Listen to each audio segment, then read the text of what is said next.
the tower. Can you imagine what it looks like now? And I went up there and I thought, the chimes themselves look fine. They were. I mean, there's a bit of oxidation on them. Mm-hmm. I tried scraping one. You can see they're like a bronze color under the black oxidation, and but there was no pigeon goo. But No. I mean, let me get the book the Kirk that Faith built, because they actually said something about that. I was actually surprised that it was as clean as it was. Yeah.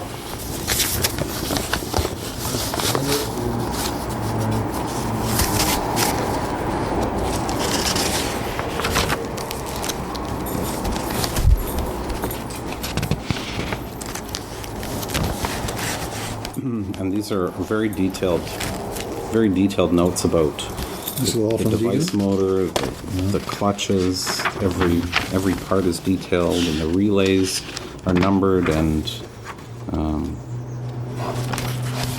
what their settings are. I know that they were concerned about a voltage change because, I remember in the 1950s down in Toronto, the parts of the city were on 25 cycle AC.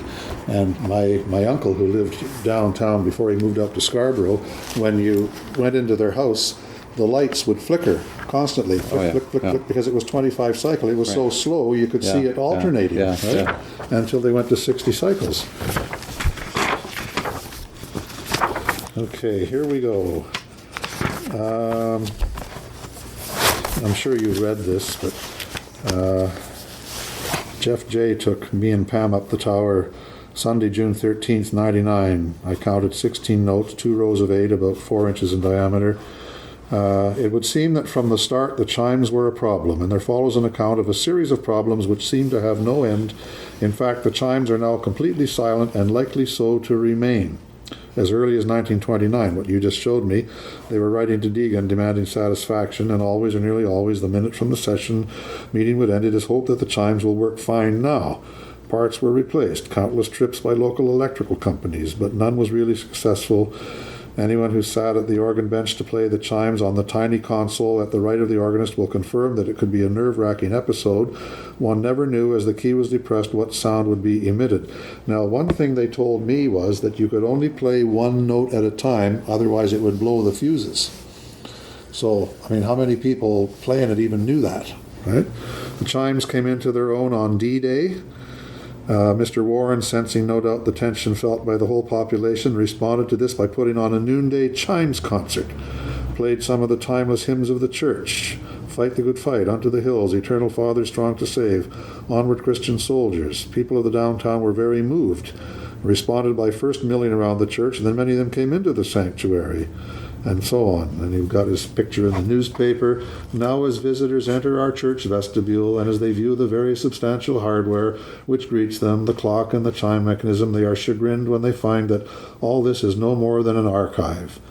And presently, with so much renovation afoot, there's sometimes talk of refurbishing the old chimes. Alas, there seems to be no way after the 60 years of weathering that we could accomplish this. St. Andrews does indeed have chimes now, and we're able to share our music with all and sundry who are downtown, whether they be shoppers or business people. In 1966, our choir made a gift to the church of these chimes and had them installed in recognition of the 75th anniversary of the building.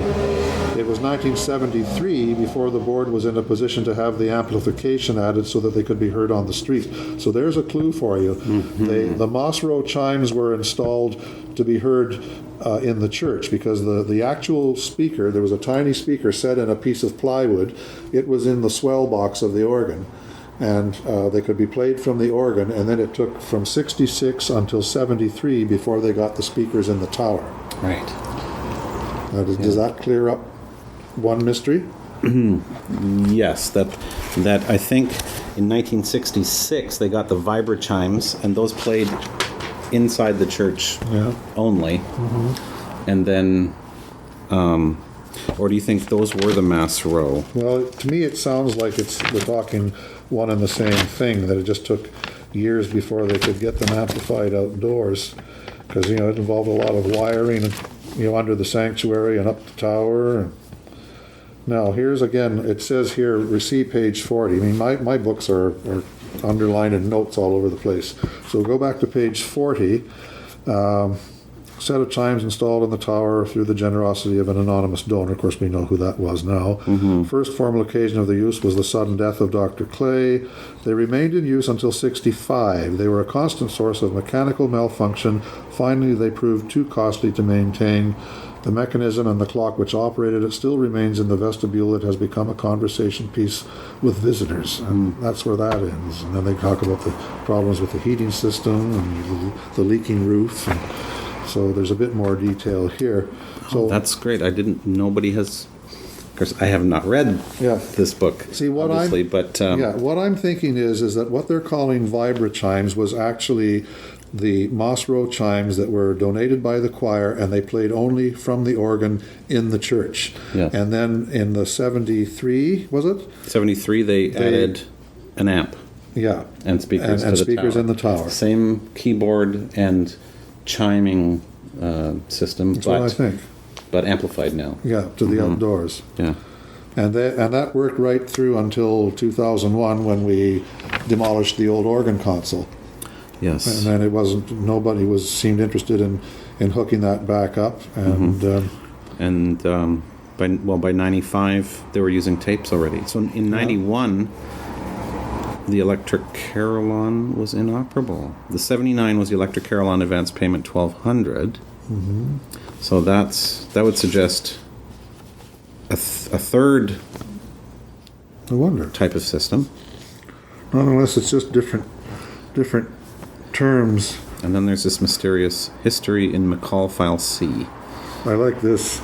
Loudness due to unauthorized control fiddling. Yeah.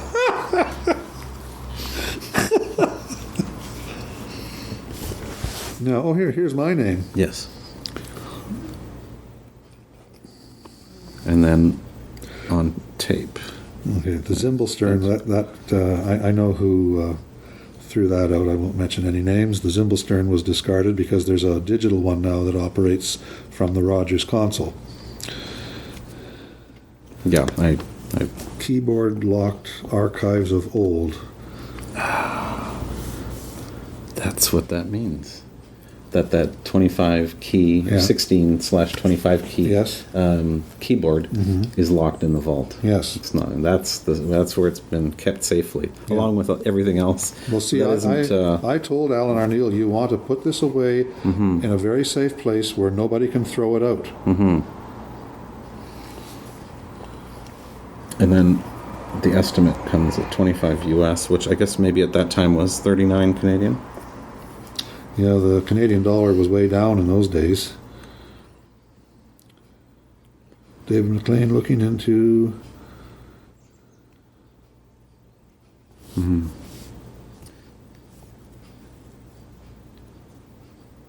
Not sure who Zimmerman is, but No, I don't know either.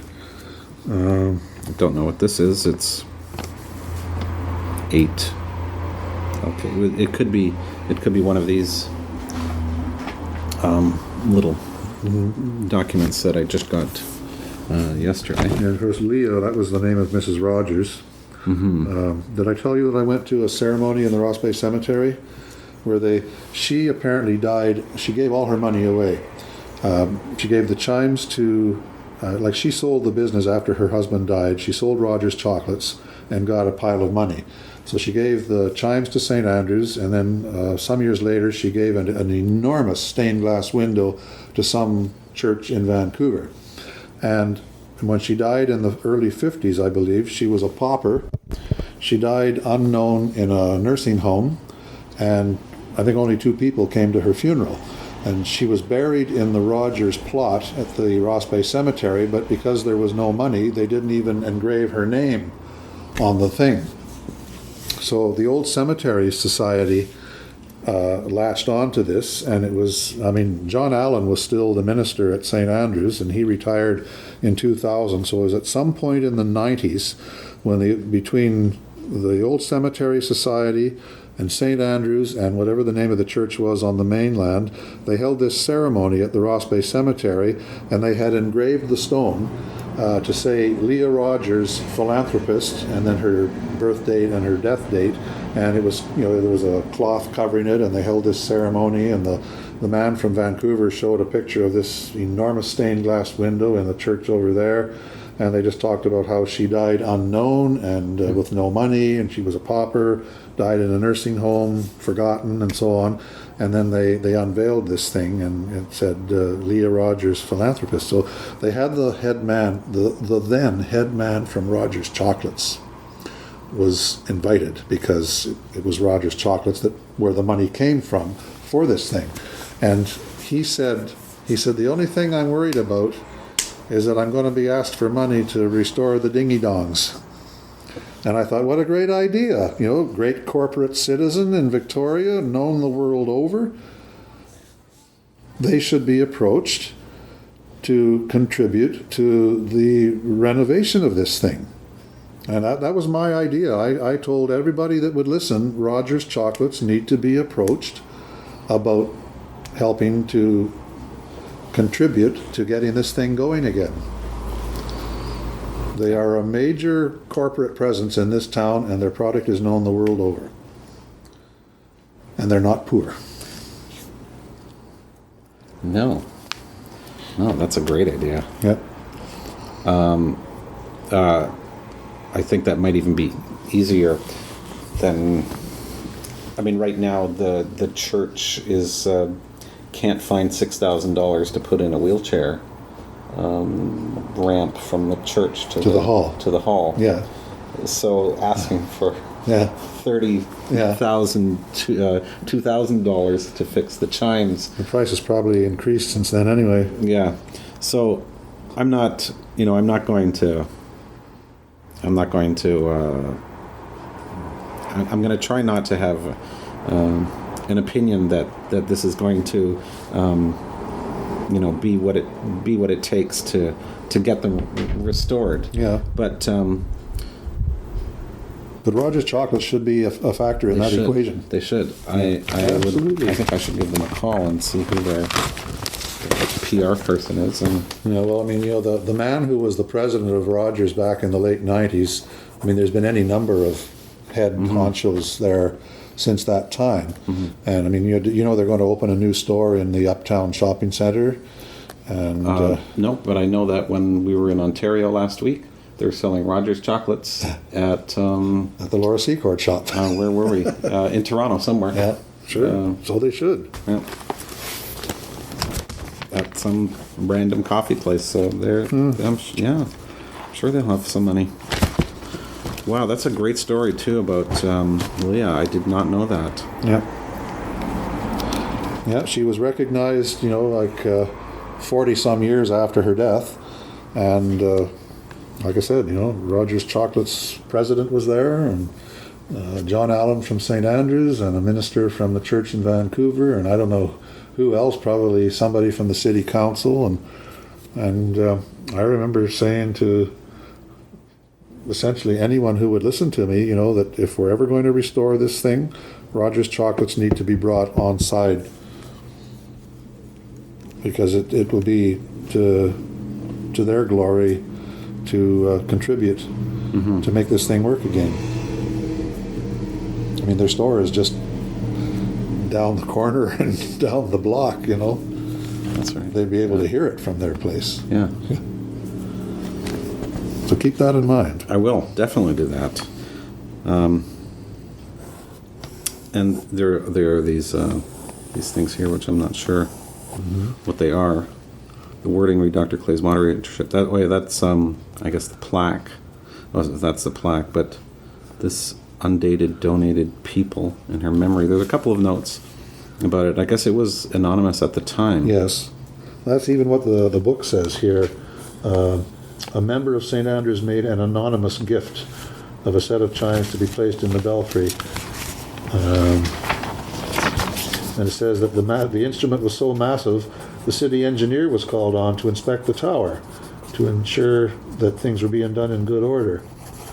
Dedicated Christmas Eve of 27. The anonymous donor, and of course all concerned, expected the chimes to be a gift which would delight all, both within the congregation and of course throughout the whole city. I thought it would be marvelous if that were going, and the carillon, the Netherlands carillon at the museum, because it plays strikes the quarter hour and the hour and so on, and it just adds something to a city to have sounds like that. I mean, the city hall clock, it strikes just the hour, I believe, and even that has to be silenced at a certain point in the night because you've got the hotel right across the street. It's now called the Rialto. Everybody knew it as the Dougie. And I think for years the clock, the city clock, didn't strike at all, and then it goes now, I think, maybe from 9 in the morning till 8 at night, or maybe from 8 to 8 or whatever. But it's just nice to have those sounds over a city. It's a link with the past, and at one time it was how people told time, because people couldn't afford a clock or a wristwatch, and assuming that they could count, they would hear this thing strike and they'd know what time of day it was. Yeah, I'd like to talk to the carillonneur at That's Rosemary Lang. Rosemary Lang, yeah. Just to see if she, because it'd be nice to have, and I've never heard anybody complain about the chimes. Like I've been faithful about playing them and getting new recordings and playing them whenever I'm around, and it would be a shame to not to discontinue that. But I've never heard anyone complain, except when they were maybe loud. And I think for a while people were playing a bad cassette tape that had really bad wow in it. Yeah. One of the Herman Bergen recordings. So. Yeah. He was Colin Marson was the predecessor of Grant Shepherd. Grant, yes. Yeah. And in the kirk that Faith built, page 112, and I think 112 and 13 and page 40. And 13 and 40, okay.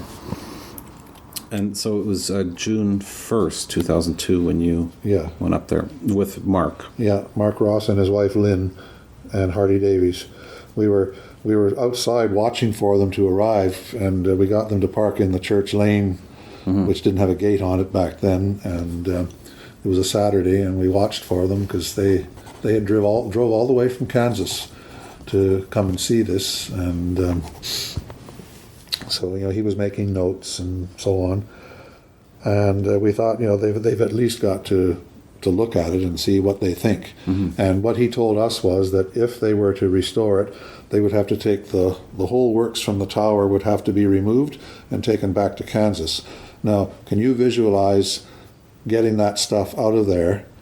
I mean, it must have been quite a chore to get it in. I mean, we've got really fancy mobile cranes nowadays, but it would involve closing off the street, taking the louvers out of the tower, and who knows what all, to get that out. And if we ever do get that magnitude 9 megathrust earthquake, it'll be a very interesting sound as all of that comes crashing down into the street. Yes, right? I've thought of that. Yeah. Well, it's interesting that the original, when they put it in, it was tubes and mechanism weigh 800 pounds. Yep. Now, from what I've seen, so the city engineer. Yeah. City building inspector said the tower was adequate. Yeah. But then somewhere in here it says that a pretty much identical system to the one that so 16 chimes. These are the Deegan chimes. What is St. Andrew's Covenant? Where's that? It's North Carolina. Oh. Yeah. So it says a tubular shape, blah, blah, blah. Largest bell, known as the bourdon, is 12 feet long, which maybe what ours is. I have to measure them. Yeah. 5 inches diameter, weighs 1,000 pounds. That'll be the lowest note. The smallest is about 4 feet, weighs about 200, which would mean that that set weighs probably closer in the neighborhood of 5 tons than 800 pounds. Well, it depends, because we've got 16 bells, 16 chimes, alloy of bronze, but the largest sets had 25. Now, what we don't know, you and I don't know, if going from 16 notes to 25, did they have more notes lower, i.e. longer, and more notes above, or were the extra 9 notes all above the 16? So if they went, I'm going to let you hear one. Just get a record out here. I could probably find that information out from Tower Bells. The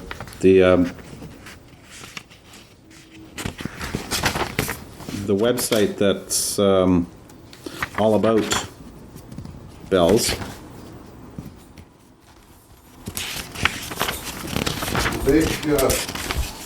The big pipe organ in Wanamaker's department store in Philadelphia has a set of Deegan chimes, and they can be heard loud and clear on one of these 2 discs.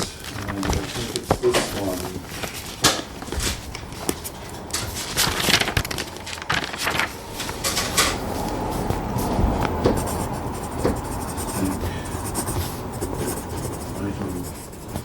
Right on the bulb mount. Let me see if I can find this. You can hear how noble they sound. It doesn't sound like Moss Row by any stretch of the imagination. So I want to try to back up. Well,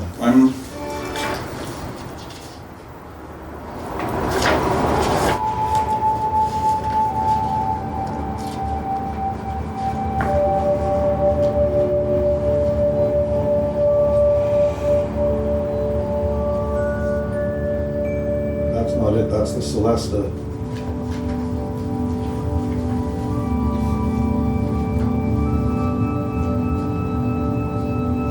Come on, where is it? Where is it?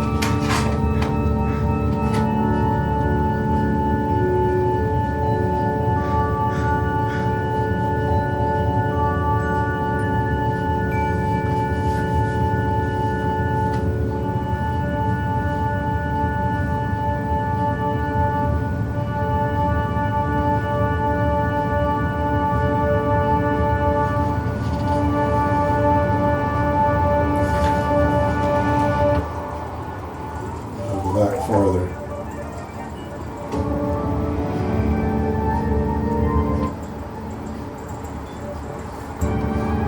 This is the section where the dawn comes and the skeletons have to retreat to their graves and the clock starts striking.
Idea. I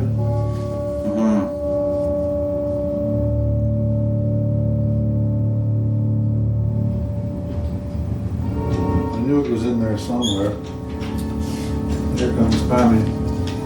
Hi, Pammy. Hi. We're going over piles of paperwork here. Oh, here's something. And it looks like a report you wrote in 2001. Okay. Clearing up the question of the chimes versus the amplification system. Oh, That the system reformed that is an amplification system, not new chimes, that is being considered in 1972.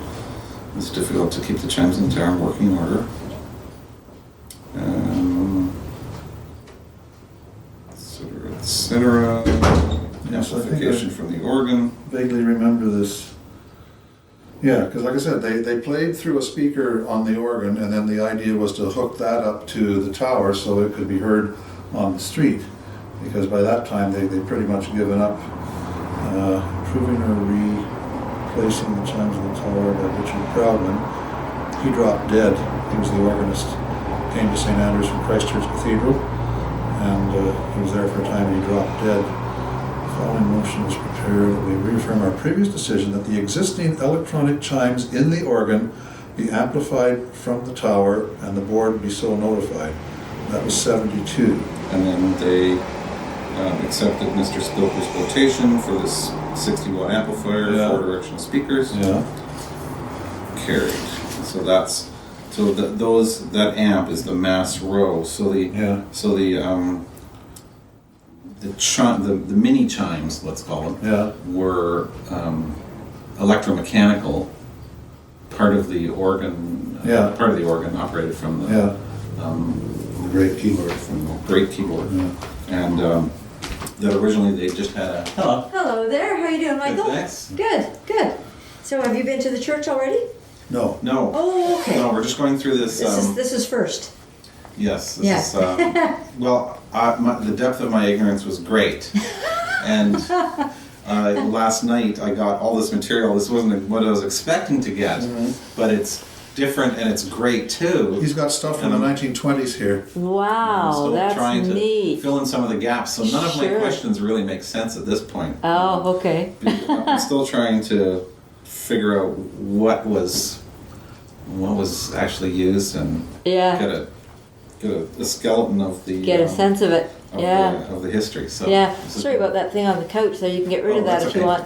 It's no, it's because I put my cast up there, Oh. and I don't want to catch the material. Safety valve. Yes. Yeah. Okay, I'm gonna leave you to it.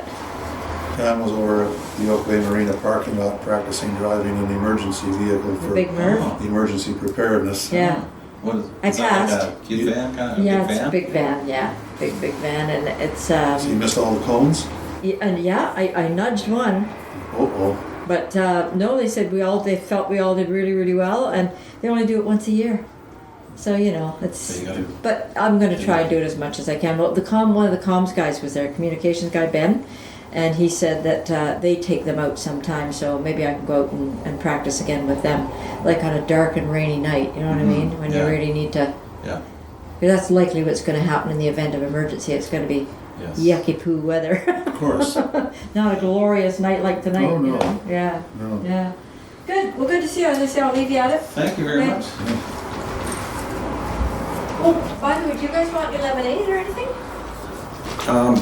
That would be very nice. Do you want Thanks. some lemonade? Sure. Yeah. Thanks. You need me to open the jar?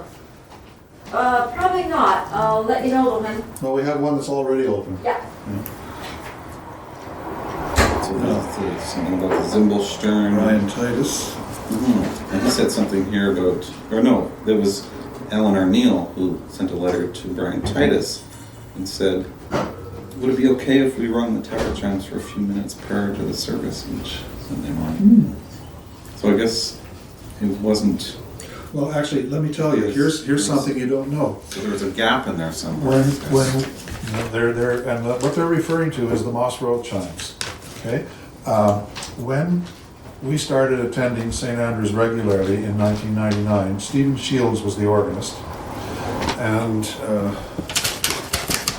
Oh yeah. Don't worry about those too much. Just wherever it's not going to be in the way, it's hiding underneath there. Yeah. Just get that out. Stephen Shields was the organist, There you go.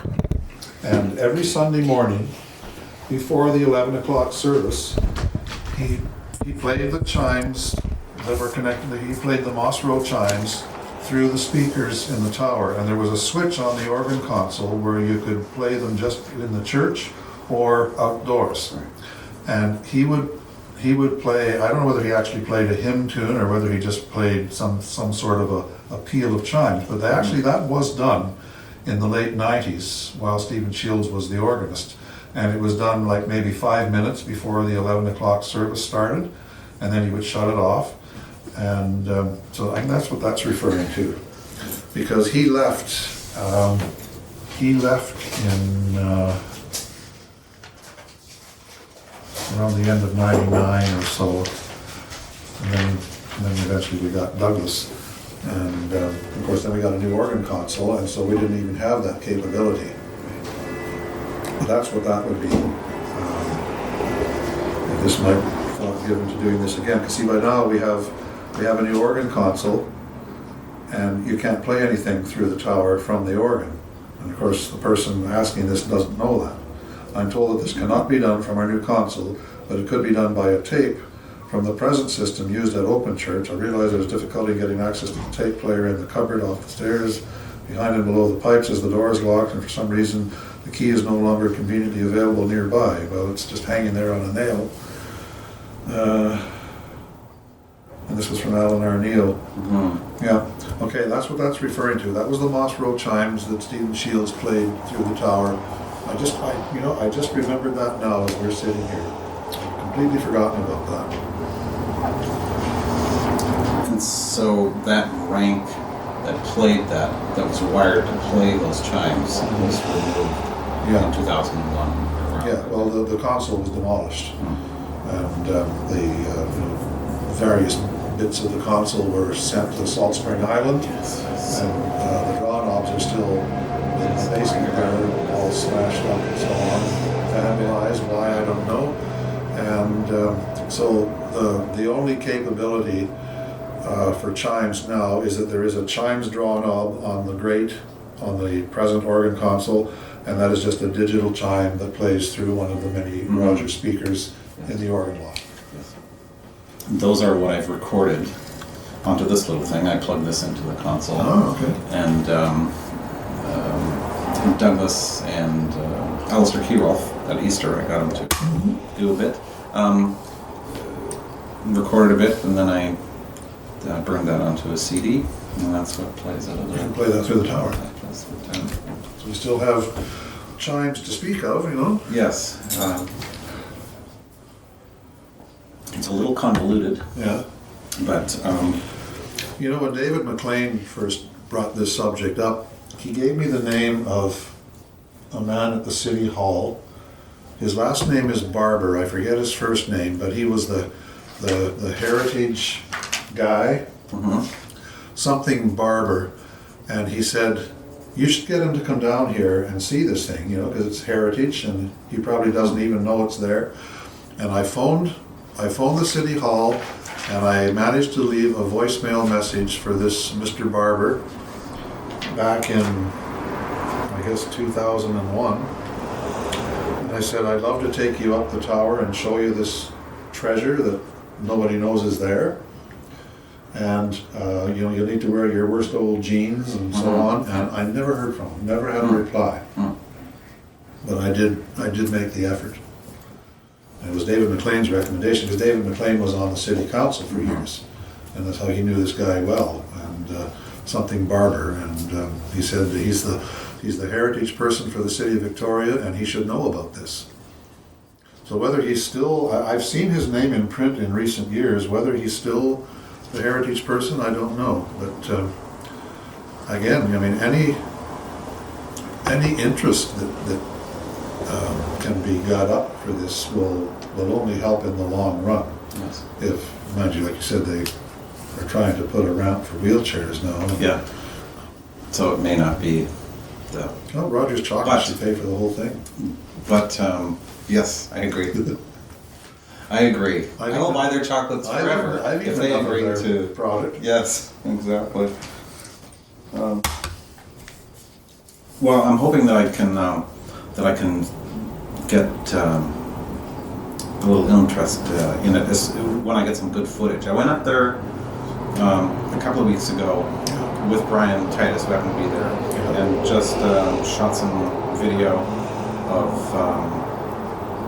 various parts of it. Yeah. To be honest, I'm not thrilled with the footage. It's a little dark and a little noisy because it's dark, like grainy. Yeah. And so I'm gonna have to go up there again. I mean, I'm sure it won't be the first time. I'm just afraid every time I go up, I'll move something and then it won't be, it won't be accurate. Yeah. I mean, I did take the dampers off because I wanted to ring them and see. Yeah. How they worked. Yeah. And So what did you ring them with, a hammer that's up there? there was no hammer up there, but It must have moved then. I took a hammer up covered with a leather glove. Yeah. That's the closest I had to rawhide. Yeah. And they do sound fantastic. I don't know if the volume is anywhere near what it would be like struck from above. And, Yeah. and the advantage of the ones of the strikers being at the pivot point is that nothing is lost in the swing, so the tone is very pure. Whereas when you're ringing it at the bottom Yeah. and you make it swing, Yeah. you're introducing the. Well, I'm sure that But there was some dust flying. Oh yeah, when they designed this, I'm sure they picked an ideal strike point that would give the most sound, Yeah. the most pure sound. I think it's very close to that.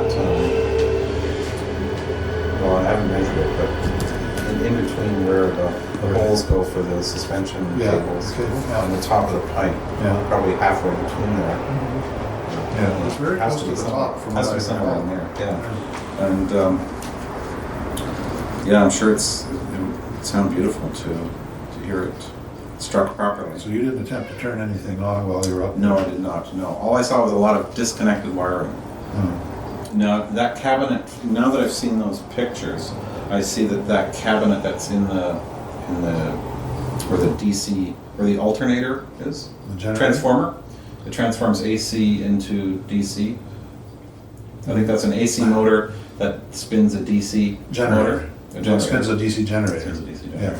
Yeah, And because you have to turn on the AC first, Mhm. and then the DC, and so it just basically runs a... it looks like two motors stuck together. Yeah, well, one of them might be the generator itself, because it's a unit, but I haven't seen it for so long. But I mean, I know how to turn it on and make it work. Okay. And Well, that panel there was supposedly those little solenoids that look Yeah. at the long. yeah, we the saw long a shaft. picture of them there. Yeah, were for the dampers. Are they? Yeah, not for the. Well, there's one of them that you can. We tried it with a finger, and of course you get a bit of corrosion on your finger. But I figured, with a pen, you can push up in there and manually ring one of them. Because I did it one day. When was it now? Michael Cavaney was already there, and I wanted to demonstrate it one day, so I went up there and I rang it 12 times at noon one day over the street so that he could hear it. Because we thought that we need to get him interested in it too. That's another story. That Michael Cavaney was The one who came and went. one who came, I guess.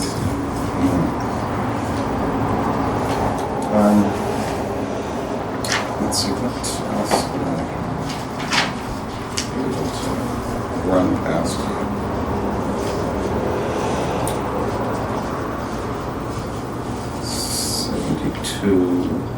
Mrs. Bergink.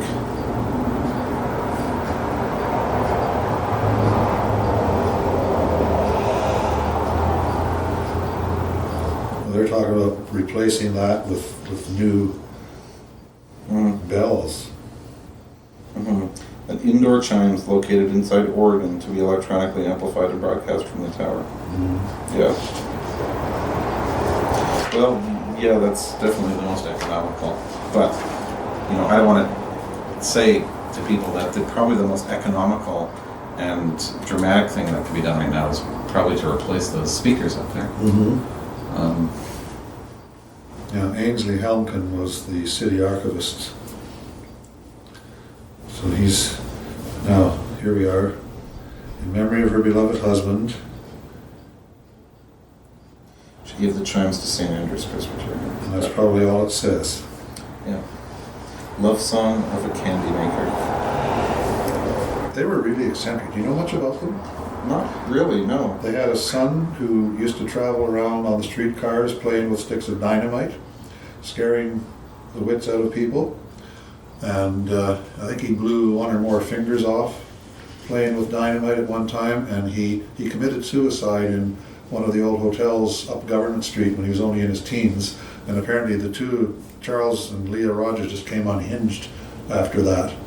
And they were very eccentric. They didn't have running water or electricity in their home long after it was available in Victoria, and they would take all the money home on their person at night, walking like 20 feet apart and so on. They were really kind of weird. They made great chocolates, but they were extremely eccentric.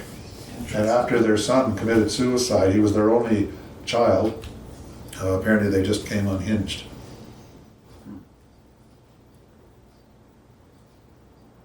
But he loved playing with dynamite. But where he got it, or how he got it, I haven't a clue. That was never explained. Well, during the mining days, No. there's probably lots of it. I'm not lying around. As you know, there's ways to get anything if you really want to get your hands on Mhm. something. So this was a historical piece. He didn't die in 68, though. 1908. It was probably written in 68. The Daily Colonist? Yeah, here. Is it? Well, the Daily Colonist. Do you want a magnifying glass? No, I can read it. I just don't think I should read the whole thing right now. No, because it's probably not, very little of it has to do with this. Mhm. Now, Moss and Gage electricians. They made a lot of money off that clock. I believe they did. Yes. And I would guess, well, probably over 1,000 keeping that clock in working order. Which today, when you think, yeah. you know, a clock that you had to spend $1,000 in repairs on would be. But it's more than it's Yeah. more than just a clock. But gas was 30 cents a gallon in those days too. Mhm. So chimes. These are all these. So they were the electricians related to. But there was one of the things you showed me there where they're highlighted in orange and it said to get somebody other than Moss and Gage for a change. Oh yes. 'Cause I think it was Dr. O'Neill's notes that. yeah, I think it's that page there. Moss and Gage, Moss and Gage, Moss and Gage, Moss and Gage. I think There. yeah, not Moss and Gage for a change. So, but they continued. I did make a note of a couple of the companies that were involved. Moss and Gage obviously was the big one. Simpson and McGregor. I don't know if they actually did the rewiring after this 1960 voltage change. I'm really curious to hear if anyone still has anything in memory about that. Otherwise, I'm just going to have to pour over all this, all these letters and see what I can dig out. This is the list of expenses from 59 to 65. I think that they mentioned in that. Installation of Chinese Sanctuary, 66. Here's something else you won't know. When Eaton's rebuilt the organ in 1951, they provided draw knobs for chimes on all three manuals, and it was like prepared for. That's what it's called, PF, prepared for future editions. And that would have been for an actual set of 20 or 25 tubular chimes that would have hung in the organ console and would have been playable from all three keyboards. That was never installed, and when Hugo Spilker started enlarging the organ in the 1970s, he just used those existing draw knobs for other stops that he added to the organ. And so the Moss Row stuff was just activated with a switch. And you could switch it on and you could play it either in the sanctuary or through the speakers in the tower, like I said that Stephen Shields used to do just before the 11 o'clock service. And it was the equivalent of ringing a bell, by pulling a rope to, in effect, to call people to worship. And it was actually quite charming, I think. because I mean, I've watched tourists walking by that building in recent years, particularly Orientals, and they're looking up at it and they don't even know what it is. And I remember once hearing these were a couple of Caucasian girls were walking by, and one of them said, what is it? And the other one said, oh, it's Christian. And then they went on their way. It just seems to be a rarity to have on the main street of a city to have a church, because there's really, I don't think there's any other churches on Douglas Street nowadays. No. It's the only one. Yeah, and people are very curious. I opened it up last Wednesday, opened up the sanctuary, just to air it out, to let people come in for open church visiting. Yes. 80 people came in the course of a couple hours. Some of them were even locals. Yeah. Who were Didn't know it was in there. not youngsters, Yeah. but had walked by and never been in. Yeah. And so the range of people you get, and I realized then how limited our handout information is, you know, Yes. because people are asking questions. I'm like, Uh-huh. that's a good question. I Yeah. don't know why it was made of brick. It's Yeah. not in the. I mean, there is a ton of history on St. Andrews, but It was supposed to be stone It's originally. all yes. It's all you know. I mean that probably the Kirk that Faith built probably is the most condensed, complete record of everything that's Yeah. in the archives. Yeah. I think it was supposed to be a stone building, but it was going to cost too much, so they settled for brick. Yeah. Someone asked me where the bricks came from. I don't Well, know. they had brickyards right here in Victoria. The area of the Mayfair Mall, that was all clay pits there until way up into the 1960s. I didn't see it myself, but I know from other history books that was a brickyard. I wonder. And there was a brickyard out near Sydney as well. I wonder if there's any other buildings that have that brick. I haven't seen any. It is regretted we shall be unable to give a decision until the board meets 64. For replacement parts for the clock. $250. Are Maintenance. these in chronological order? No. This is from April. This is from March. But here it says, "Getting pleasure to advise the board approves an order being given for parts for the maintenance of the chimes." Okay, so the order's going that way. So this is what comes beforehand. Mawson Gauge Electrical Contractors. The stock of spare parts requires replenishing. And you know, so some of the new parts that we found up there in 2002 were the stuff that they had ordered. And then at some point, What's that last sentence? this should be sufficient for a period of 5 years. Yeah, okay, and a year later they shut it down. Yeah. But they don't say. Okay, I want to see that date where it'd be nice to know the when it was when they finally last played it. And then this is kind of curious. The addition of a carol lounge will make the congregation especially proud of their place of worship. So it's a little confusing. Yeah. Yes, the terminology. This is July of '66. So in July of '66, they say a new set of electric chimes which replace the present ones, which are becoming old and redundant.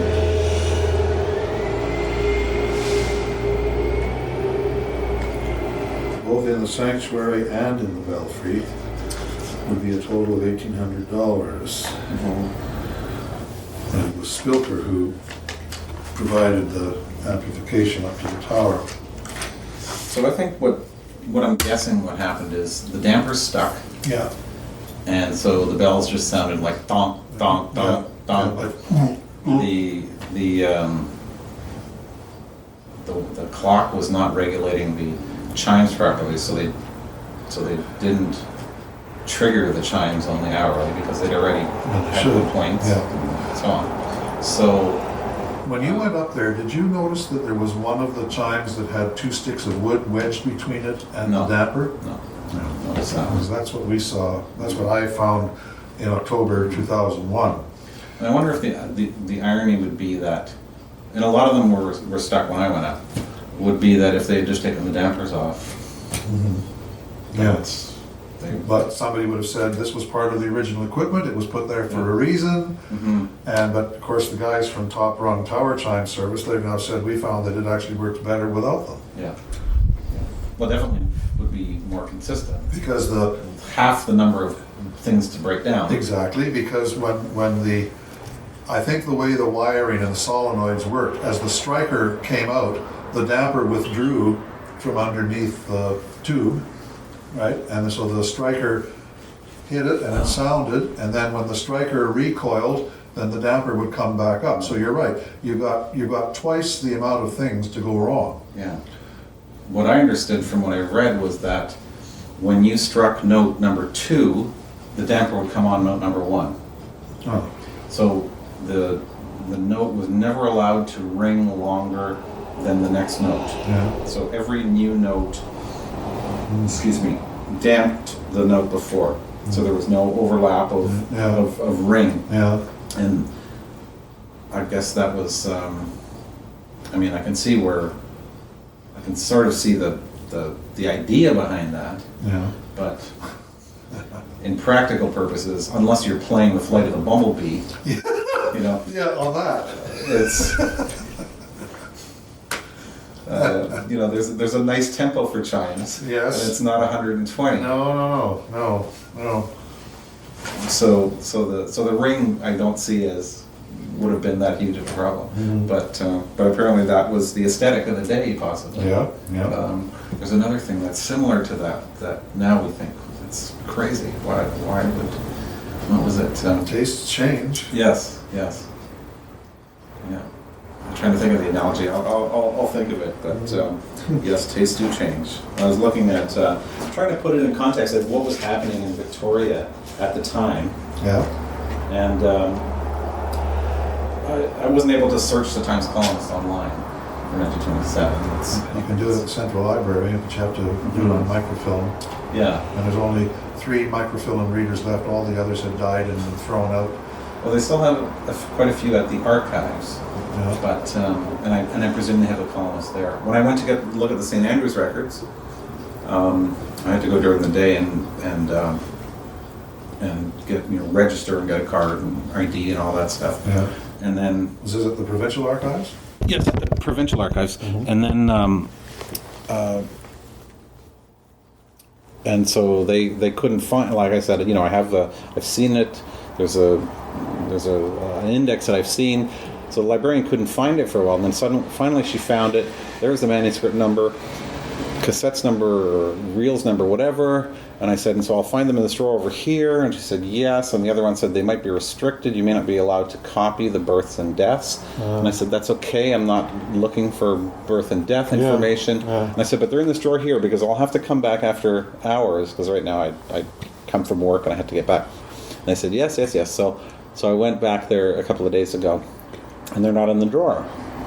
And so I phoned them later and they said, oh, you're not allowed to look at those because of the Freedom of Information. You have to apply under the Freedom of Information Act to see the St. Andrews archives. And it's, a lot of it is not... Privacy. A lot of it is just general stuff, it seemed like to me, but, that's the rules. So I'm not going to see any of that soon.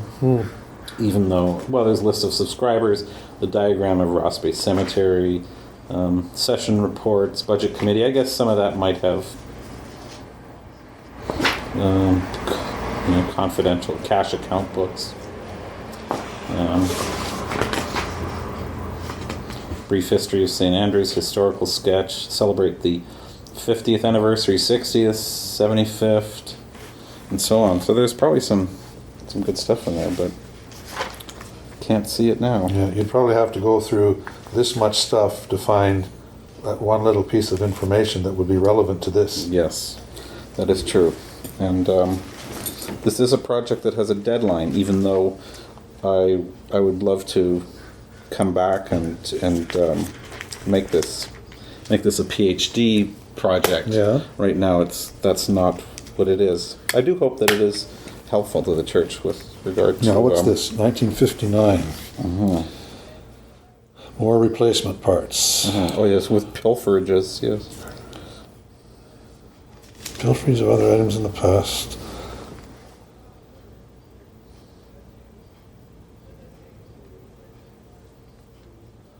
You know, the deliberations that church went through to get things done. Just to give you an idea, in 1951, when Eaton's rebuilt the organ, the gold pipes that are across the front of the organ now, those are original pipes from 1881 from the old church, and they're in their proper positions. Well, you've seen the picture on the stairwell where you see those pipes, and the console is right up against the organ case, and Jennings Burnett is sitting looking like this, and the ladies are all wearing great big hats. That's on the staircase? Yeah, on the staircase. Mm-hmm. Okay, those are the original front pipes, but when they were new, they were stenciled with all kinds of fancy patterns and so on. And when Eaton's rebuilt the organ, for some crazy reason that I can't explain, they decided that because the pipes were not in pristine condition, that they would install them way down inside the organ chamber. And so when the organ was dedicated in 1951, the front of the organ was completely open. There was nothing there. And so they formed an organ front committee. And for 3 years they deliberated, what are we going to do to cover up the organ? You know, they'd already paid Eaton's $20-some thousand for a new 3-manual organ, and the organ was dedicated to Jesse Longfield, who had labored with the horrible old organ for 30-some years. And so they formed an organ front committee, and so they debated, are we going to put up a wooden frame, or are we going to put up copper netting, or are we going to put up dummy pipes? And it went back and forth and back and forth, and at one point they had copper netting, and then they decided to take that down, and then they had a local sheet metal shop made up some dummy pipes that they put up. And then, believe it or not, in the 1970s, or was it 68, Hugo Spilker said, you know what we should do is we should put the original speaking pipes back on the front where they belong. So he painted them gold because they had the old stenciling on, and so he painted them gold and moved them back to the front where they are to this day. But you know, I just don't understand the Presbyterian way is to really take your time making a decision about something. And so they debated, they agonized for 3 years. What are we going to do to cover up the front of the new organ? And at the end of the day, by 1968, which is 17 years after the organ was rebuilt, they decided to put the pipes back there that belonged there in the first place. So that's committees. There used to be there was a joke in the Link years ago that said, "God so loved the world that He did not send a committee." That's good. Yeah. Yeah, that's true. You can see that even looking through this, with the the electric carillon discussion went on for years and years and years. Yeah. And so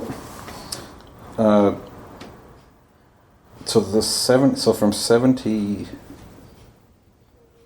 so somewhere in 65, it looks 65, 66, it looks like they stopped using the Deegan stuff. Yeah. And then still not sure what they did from 66 to 73. The Massaro was the amp, but then there was this chime, this electromechanical one that you said was... Well, the Massaro chimes were electromechanical. There was a series of rods, like you've seen grandfather clocks. Yeah. That they've got rods in that are struck. Same idea. Mm-hmm. And then these were that was just amplified with a pickup, and then played through the speaker. Now I don't know whether the cabinet containing those is still on the wall in the room there underneath the choir loft or not. It's been a long time since it might have been thrown out with all the junk from when the organ was rebuilt, but it seems to me that they had quit working. And as this fellow says, the guy from top wrong says that electronic amplified system, the average lifetime is about 20 years. So so in '73, that was a reconstruction of the Mass Row system, which you think was that the same as the Vibra-Chimes from 1966? I think it's one and the same thing, I think. That's my guess. I could be wrong. Okay. Because, I wasn't there. No, but it's a good... I just think that different people have different ways of describing the same thing. And then... So 66, 73 it was reconstructed. 79 they're talking about this electronic carillon advance payment.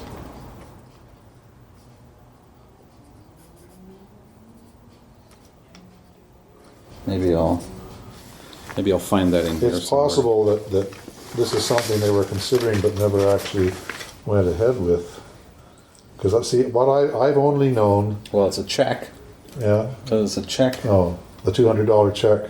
$1,200 check for Maria Bells Limited for an electronic carillon in 1979. See, that's not mentioned in the history book. The only mention in there is either the Deegan Tower chimes or the Moss Row chimes that can be played through the speakers in the tower. That's the only two systems that I personally have been aware of. Now, it's possible that something else was put in and maybe it didn't work, or maybe it broke down, or maybe they just never installed it, or they diverted the money to something else. Mm-hmm. I can't really say. Mm-hmm.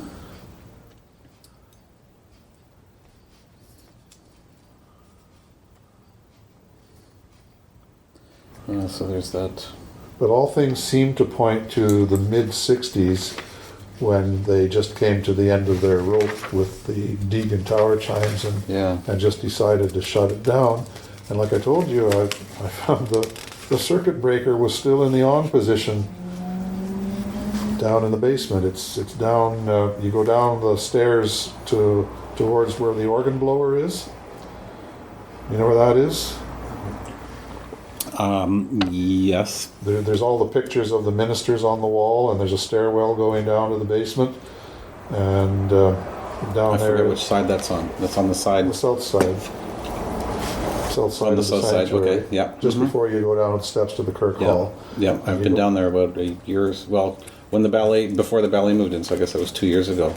Because I had to clean up some of that area and move around some storage stuff. Yeah, well, there's a lot of stuff down there. But anyway, down the stairs there, there's around a corner somewhere there was a big panel of circuit breakers, and I found one that was labeled chimes, and it was still in the on position. So that's what motivated me to go to the Ross Bay Hardware and buy 3 cartridge fuses, to stick them in and see if the thing would work. And believe it or not, it did. But they said the generator would have to be completely rebuilt after that many years. Right. This is 1929 to 2009 is 80 years, and so it's 84 years going on 85. They'd want to rewind that, I guess. Yeah. Or put new brushes, new windings and brushes. Yeah. It worked enough when we turned it on. It worked enough that we could fire one of the, I don't remember which one, but one of the solenoids can be manipulated manually, and you can actually make one of them sound.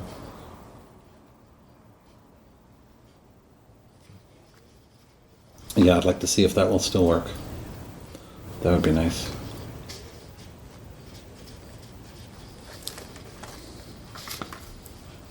You say you're going away next week? Yes. We'll be back on the 19th. Here's the storm blew into the... Since the last meeting, we had several bad wind and rainstorms. One of these storms, the rain blew into the tower. The floor is covered with waterproof think, tin. The water all ran to one corner and ran down the tubing carrying the wires from the floor below to the chimes and dropped into the case where the fuses were. This rusted the numerous small springs, etc. in there, with result on 2 different days one of the chimes did not work. Mr. Longfield wanted the same man to fix these springs, etc., as put them in, but he was not now working for Vuckson Mainwaring. I could see the reasonableness of Mr. Longfield's request, so instructed him to get the man and understand that he did so. He also got into touch with Mr. McCrimmon and had him fix the floor so that this would not happen again. Vuckson Mainwaring must have been a local electric. Sounds like a local firm electric company. It's not Deegan.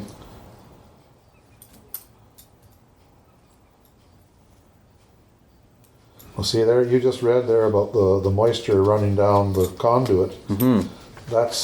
That was the biggest mistake they made, was running it straight down. You know, why they didn't occur to them, you know, that the tower is open to the elements through those louvers. Why it didn't occur to somebody to run it down beside the cabinet and then make a 90-degree turn, then any liquid coming down would drop off the corner just harmlessly onto the floor. Mm-hmm. I think that's where most of the damage occurred. The stuff that's in the narthex, it's in original condition by comparison. Mm-hmm. Well, I think, 1927, this was high tech, you know, and there is a bit of Mystique. There is a bit of mystique, definitely. Yeah. There's, the confusion goes up until the 70s, and even later about what's really going on. There was that letter. That letter, was that the one that you wrote that had to differentiate for people what the difference was between the amplification system and a chiming system? One of these letters here. In this history book here, you read about it's almost comical when they installed the water engine to run the organ in the old church, and then when it was moved to the new church, it talks about this newfangled thing. They had a water engine to run off city water pressure, and sometimes it didn't work well. The pressure from Beaver Lake filter beds did vary at times, and so that's why they had to pay the church officer 25 cents to pump the organ manually. And there's one account where one day the organ just completely stopped while Jennings Burnett was playing it, and after the service they opened up the water engine and there was a mouse trapped in it. It had come all the way in from Beaver Lake. Apparently tadpoles used to come in, and because they had a dam at the south end of Beaver Lake where they dammed up Beaver Lake to make it run into Elk Lake, and then they had these huge filter beds, and there's still a parking lot called the filter bed parking lot, and they were just basically great big cement chambers 10 feet deep with several feet of sand in them, and the water filtered through that, and then it went into a reservoir, which you can even see the outline of it out there. It's all sunken a bit, and there's still a cement wall around it. There's now a playing field by the parking lot, and from that the water just went through pipes into Victoria, and so there was tadpoles and algae and sometimes fish, and in one case a mouse blocked the water engine, and one time the thing wouldn't work and they discovered they hadn't bothered to turn the valve on all the way. So they were really struggling to understand the mystique of this gadget. So I can imagine that there's I forget whether there's one of these sets in Vancouver, but there's only 6 in all of Canada. I think there's I have the list in here somewhere. I think it's the First Baptist in Vancouver, and it was in 1925, I think. I'm not saying this very much.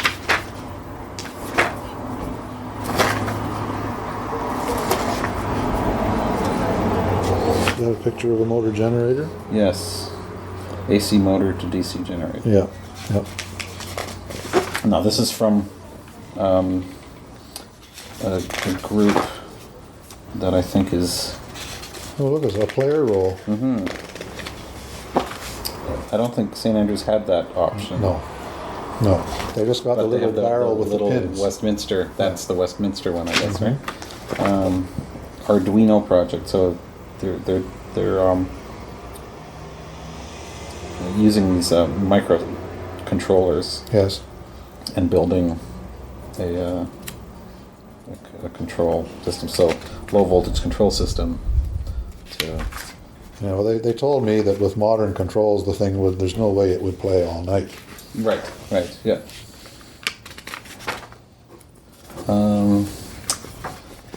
It is in the Tower Bells database online. I haven't printed everything. But I think it's First Baptist in Vancouver. Are you going over there anytime soon? I could. No. Okay. It would be nice to go over and hear it sometime, just to, if it's still. Is it even still there? Oh, here it is. First Baptist. Burrard at Nelson. Uh-huh. And tower tubes by Deegan survived 1931 fire, which destroyed sanctuary. Added semitones flat 7th, restored by Michael Williamson in 1986.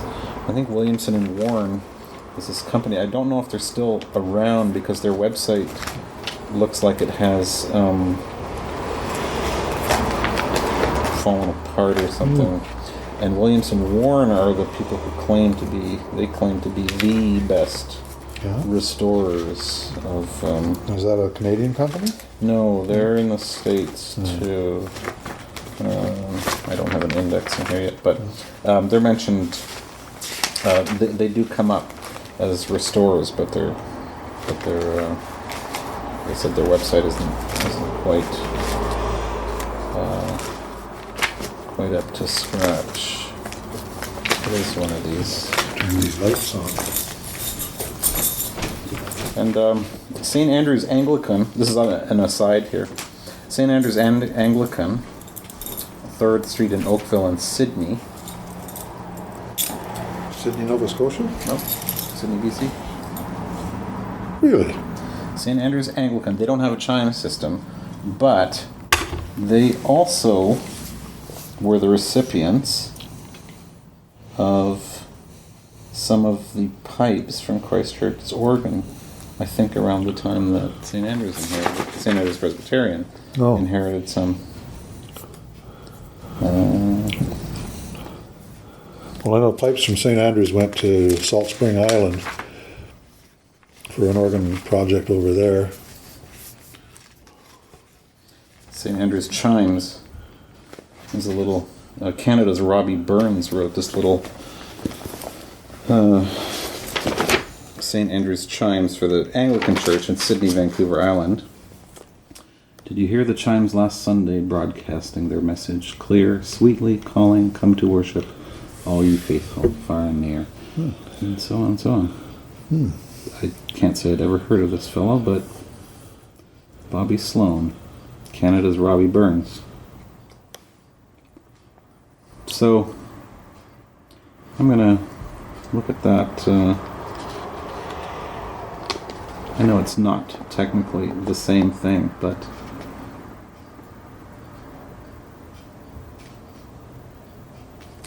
now where did it say the part about the organ? Now we have those chimes in Sydney. Are we pleased? Delighted, I'll say. Thanks to that good soul, Dean Quinton. They are here. We hope to stay. Long may they fulfill their function as their message heavenward floats. May we not forget St. Andrew, patron saint of all true Scots. 1936. Anyway, just a curiosity off the side. And I think this all is sorts of tangents. I think this was the brief for organist, undated history. This sort of looks like it's the Weight notes. some 2 tons. City building inspector. Insured for 10,000. Expected to become a permanent part. 39. The chimes were amplified so that we were able to share our gift with that part of downtown which surrounds the church. Now that doesn't make sense. It doesn't. Between the installation in 27 and the decision to abandon their use in 1972, a litany of mechanical problems, range of just over 1 octave, either selections to be played had to be carefully chosen, or that on-the-spot arranging had to be done by the player. They either failed to produce the quality of sound or they were inoperable. Deegan seemed to have been rather unhelpful. Numerous pleas went to them for assistance. They were dreadfully slow to react. Hugo Spilker reported in 71 they were not worth repairing. He suggests the church purchase electronic chimes, 1890, application. Guard at St. Ed's Place were a set of vibrant chimes which will be heard in the sanctuary, and the board deserves to have them amplified to the street as soon as money is available. Range of 3 octaves. 1993 to the present. And have proven to be trouble-free. Then there's the handbells, more handbells. Well, I don't know how much I trust some of this, but that's good information. I think fills in a little bit of something, but It's almost like they're merging 2 different stories there about amplifying.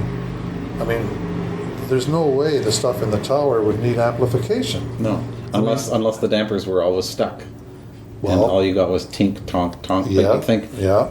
could they really have been that naive to think we need to amplify Well, it because they're If somebody had something to sell them, yes. Yeah. I mean, everyone's got something to sell you, right?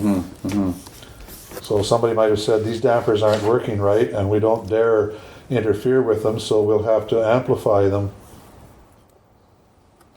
Here it says the mechanism and tubes weigh 8,000 pounds. Well, I said 5 tons. That's fairly close. That's 4 tons. Oh, this is file C, the mysterious file C. McCall file C, the history.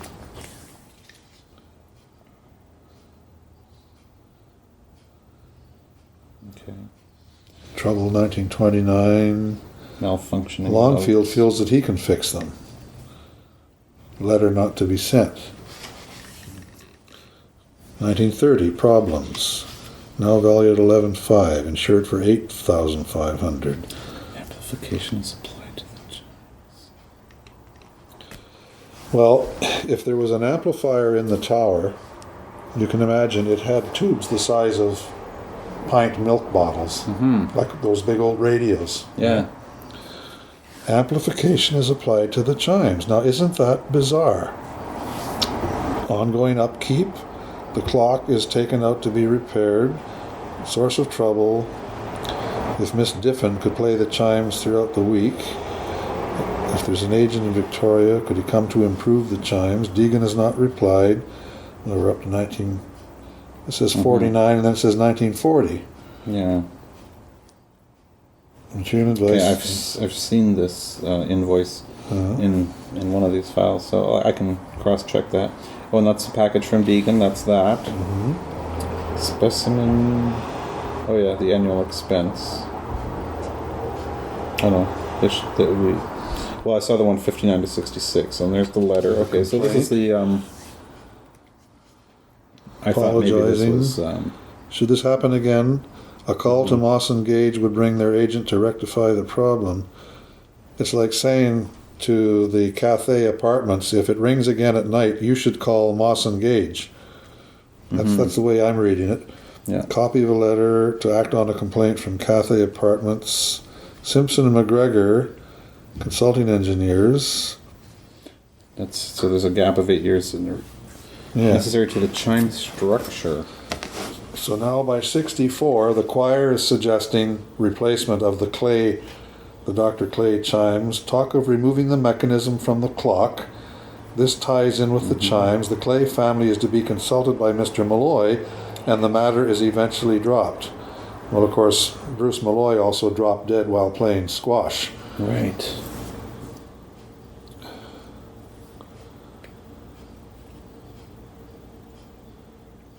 Electricians have indicated the chimes appear to have been second-hand when installed. I doubt that. Yeah, that seems unlikely. I mean, they were producing them. They installed 40 sets of chimes that year, at least. Yeah. And so where would they have gotten them from? Yeah. I mean, Deegan was the company that made the percussions for all the theater organs. You know, drums, cymbals, xylophones, chimes, castanets, tambourines, woodblocks, Chinese gongs, crash cymbals, snare drums, bass drums, tom-toms, all of that stuff. Deegan was known throughout the world for making percussions. Oh, I thought he was just for making like concert chimes. No way. No, they made what was called the toy counter for all of the movie theater organs. For supplying the sound effects for silent films. So they were a vast company. Well, I haven't confirmed it, but I read somewhere that Deegan invented the A440 reference for brass orchestra. I thought A440 was, I don't know, like maybe what I meant is they produced the reference fork.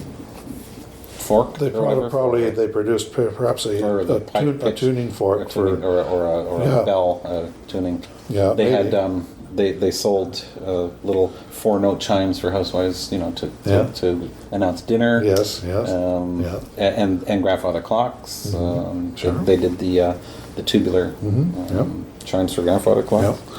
But I did not know they did all of that stuff for the. Oh yes. Yeah. So I mean, this was magic in those days, right? Yeah. Oh yeah. Tech, super high tech. And it's possible that, but all the strikers, even though it says at one point, make sure you say what note the tube is when you're ordering a striker. Yeah. It looks like they're all the same. So I'm not sure. It's possible that, and in one letter I said, if you're having a problem with the striker on this chime, ask the electrician to take one that's less used. Yes.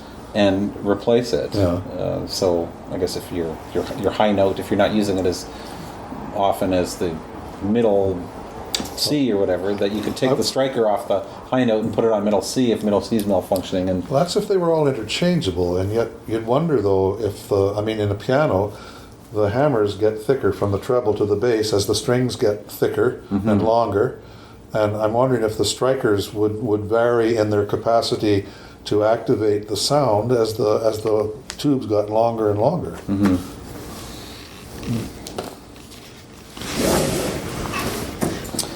So this is 66. they could have brought parts with them. I don't know how they would tell in 1966 that the chimes were secondhand when installed. I don't know. That seems crazy. Well, then I go back to the present chimes might be updated. Oh yeah, that's where the board says they're not going to pay for to throw in the other half of getting electronic. Little interest in this. Congregation is to be made aware that the present chimes are no longer operable.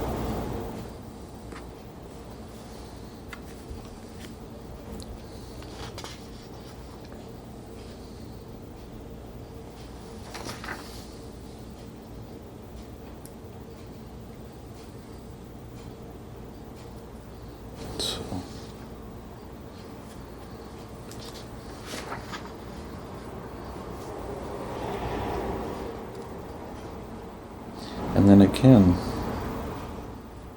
amplification of the electronic chimes. This is the Moss Row. Right. And then amplification in the tower. Invoice for tower amplification. Now, confirmation 2-octave handbells. That's the Kilgore handbells.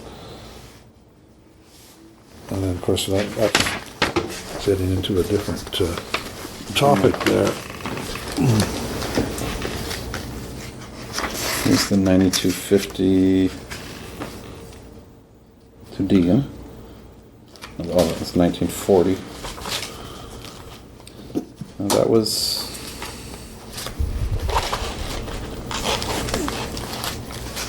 53, 79, 73.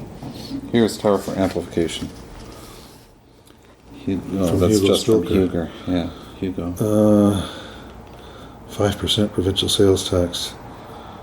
So this is an invoice? 1973.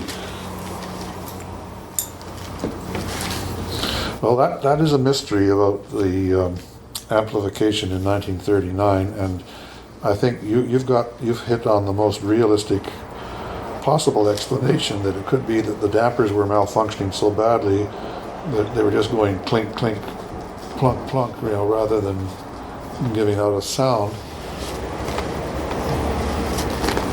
How hokey.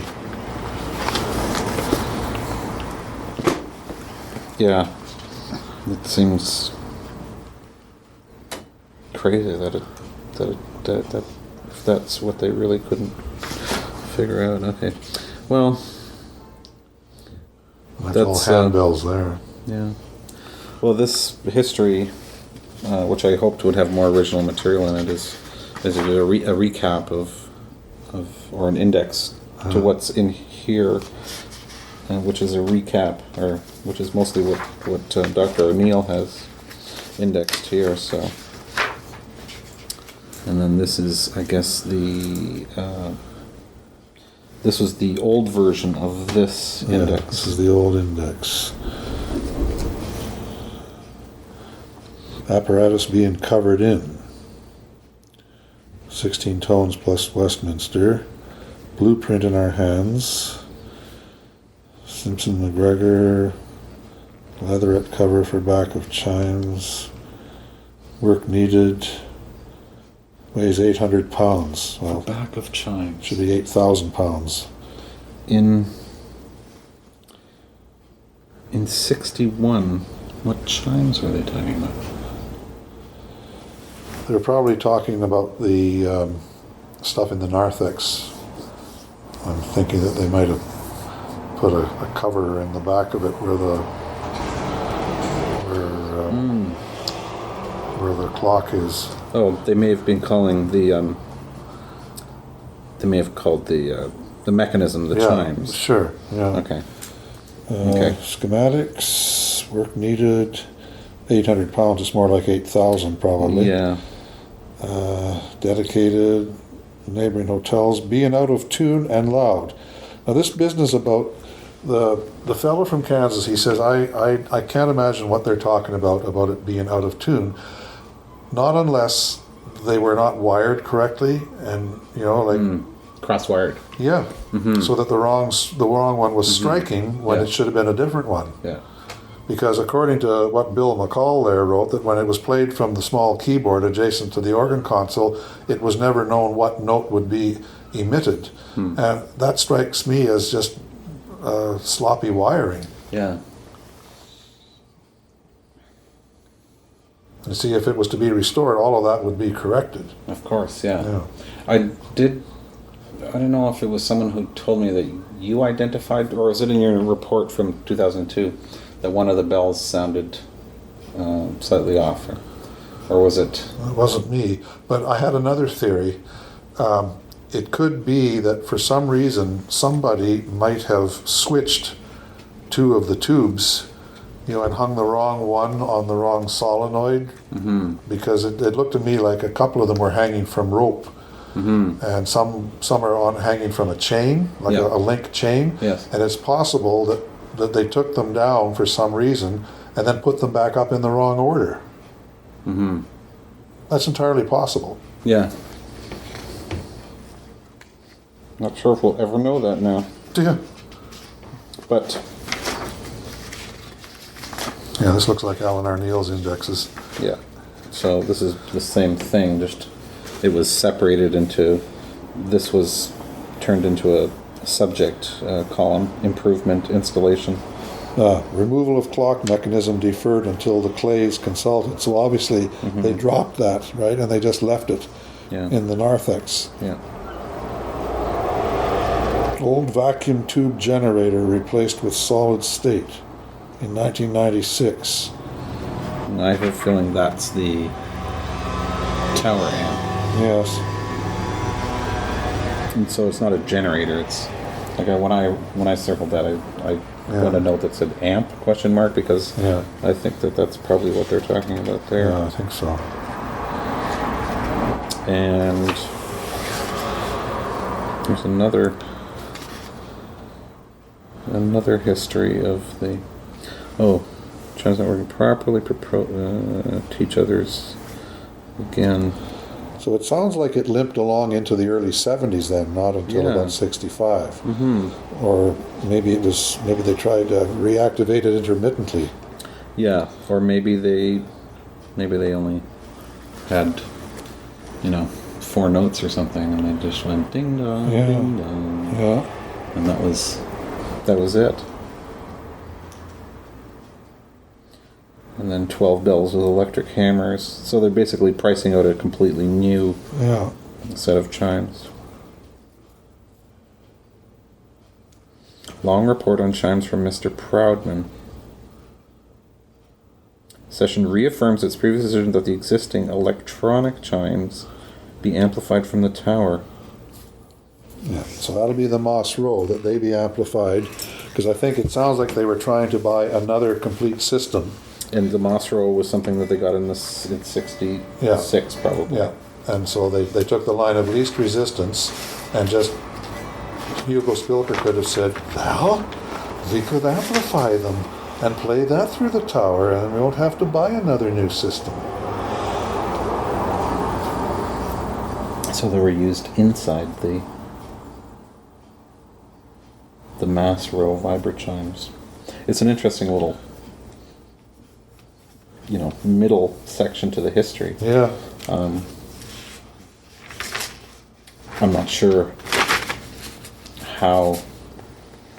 whether I should just stop and say, okay, 72 is when I stop.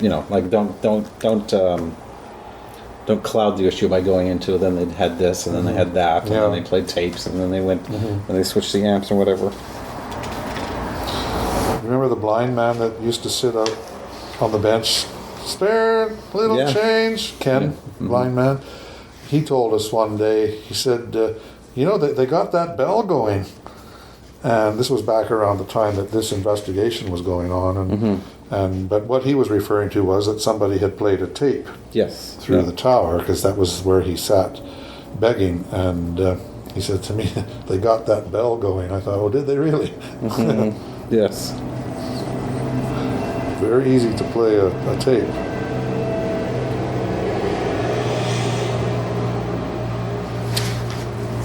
Well, somebody noticed when I put a new recording up there, or maybe they were just saying that to make me feel good about doing it, but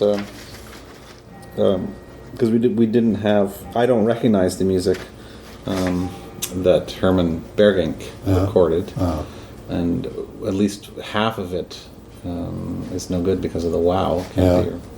So I haven't. One of the things maybe when I talk to, if I ever do get to talk to Rosemary, is to ask if they have a record of, if we can get a new copy of Herman playing songs from the Psalter, because they are supposedly from our Psalter. She may have that, because she followed him.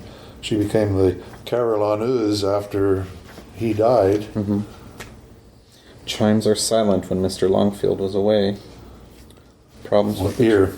1930. There is something here about nobody plays them when he's not around. Look at this here. Cast iron blocks. Over chimes have been broken and moved. I wonder what that means. One of the boxes of chimes to be welded. Damaged by rain to be checked. Work done to protect. I don't think that's in here. Repairs to the wiring, 1935. Here we go again. Loudspeakers installed on chimes, 1939. That's either January 1 or September 1, 1939. Loudspeakers installed on chimes.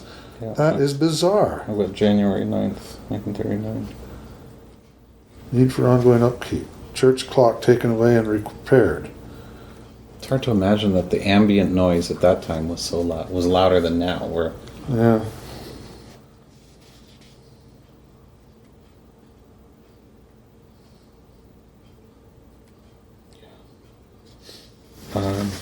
Well, maybe I'll find something in there that. Oh yeah, this is I saw this. If only the bells were in tune, wouldn't be so bad. And in these overcrowded hotels, some of us are tired, and the out-of-tune bells do not induce rest in these days. Signed, Sufferer. Oh my. November 1943. See, there's this business about out-of-tune. And these guys claim that the tuning is the most accurate. Oh, I've got a feeling that somebody mixed up, that when they were changing the hangers for whatever reason, I've got a feeling that they scrambled them. And because they don't all work, you can't tell. If that small keyboard could be connected, and if all of the solenoids weren't all corroded, and if they would all work, you'd be able to tell whether you could play a chromatic scale.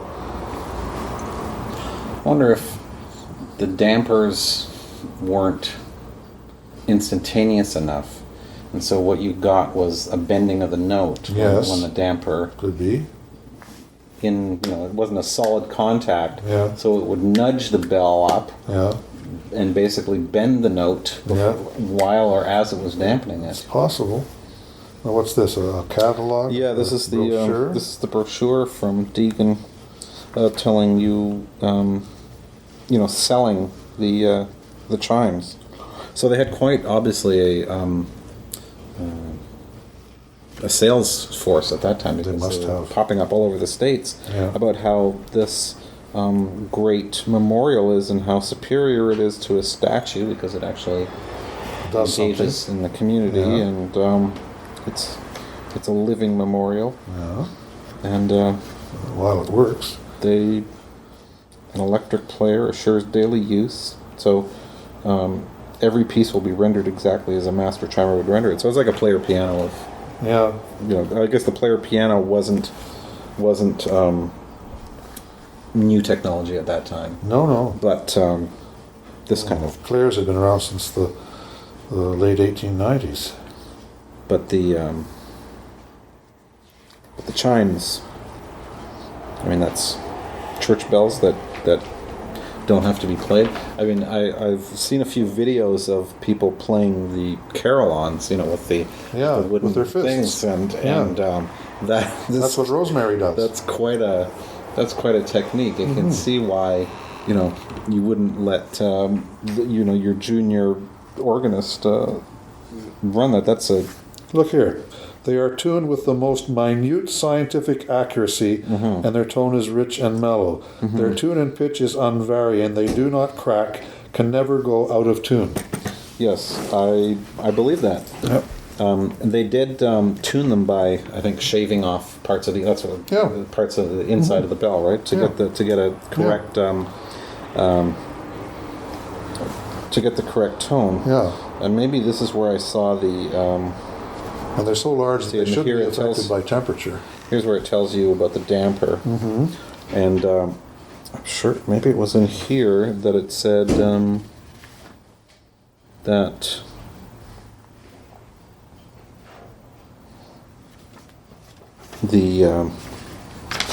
they were so robust that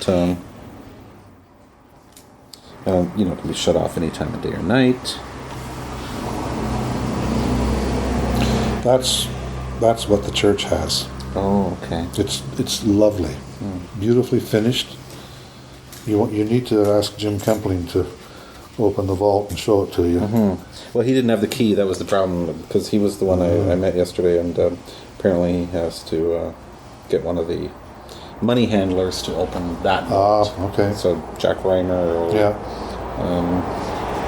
And I said to Alan Arneal, make sure you don't leave it on the floor in case there's ever a flood. yes, which there is. There was. The across the hall is the thrift shop, right? Yeah. And I spent a few hours in there a couple of years ago, mopping up water, like vacuuming up water with the shop vac. It was inches deep. Because apparently there was an old spring in that corner that's always been a problem in there, and they just basically plastered over this underground spring, Hoping it would go away? Yes. And that's where the old bank vault is now in the basement of St. Andrews. There's a huge pump now, a sump pump. And I okay. guess that is supposed to have worked, but I think it was No, there wasn't snow. I'm sure there wasn't snow. See? Where sufficient room is not provided in the belfry, the chime rack can be erected on the roof in the open, as Deegan chimes and actions are not affected by the elements. So you know that everything in here isn't true. Oh, Yeah. and there's the 16 notes. Price $9,000, and there's the notes that it plays. The 1, 2. So 25 notes is only 3 octaves, right? Is that 3 octaves? C well, to C to C. you need 13 plus 12 is 25. That's 2 octaves, and 12, 37 notes would be 3 octaves. So they only went Okay. up to 25, so that's just over 2 octaves. Oh, okay, yeah. So C to C to C, yeah. So there's the 2 octaves there with a pile of sharps in there, and so the smaller sets. You know what I think? I mean, knowing how reputable Deegan was, I've got a feeling that they just had people monkeying with this thing over the years, and all they did was dig themselves in deeper when they tried to do something to put it right. I think they just dug themselves in deeper. Because this business about, if it was in tune, it wouldn't be so bad, that letter to Yeah. Dr. McLean, and according to this, the tuning is the least of your concerns. Patented dampers. Yeah. Silence one tone at the precise instant the next is sounded. Tone intermingling entirely eliminated. Melody stands out clear and distinct. Greatest improvement in all of chime's history. Yeah. Suspended by flexible cable, which allows every ounce of metal to vibrate. No waste weight. Carrying power equal to, and many instances surpassing any chimes in which musical selections are played, and yet they had to amplify it in 1939. Yeah. There was something very wrong, Mike. Yeah. Yeah. Something was screwy. It's no wonder they said that they wanted to take the whole thing back to Kansas. Well, I mean, you can't work on it up there. No. And everything that has to be rewound, you have to take it off. Yeah. And I think even at the time, 10 years ago, it was suggested that all the hangers be replaced. Yeah, oh, absolutely. With consistent Yeah. ones. So that means taking those down. I mean, you've got everything taken apart. Yeah. You might as well bring it. And where are you down gonna put it? You may as well bring it all down to ground level. Yeah. Fix it up, reassemble it, and then take it apart again and bring it back up. Yeah. So at some point, it would be on the ground in the condition that you see it when this fellow was standing beside it. Well, it was in that picture. Yeah, here. Here, yeah. So anyone would be able to get this close to it and, Yeah. and see it. And Drawn from the finest quality of bell metal. For each tone, there's a corresponding chime action, which is connected electrically to the keyboard, the organ console, the automatic player, or the other device described in the succeeding pages by which the chimes are operated. So there's a player roll. with a look, even a woman with can a do model, it. yeah. Push a button. Yeah. I mean, press play. Just press play. Yeah. That when I saw that, actually, I thought, there's fast forward 90 years. Yes. And we still want it to just be press play. Yeah. Of course. But I wonder how, whether that was the first push button. Simply wind the clock once a week and put a few drops of oil on several bearings. Further servicing is seldom if ever required. So again, That didn't work out. you're also assuming that somebody will faithfully wind that clock at the same time of the same day every week. And what do you think were the chances that that happened?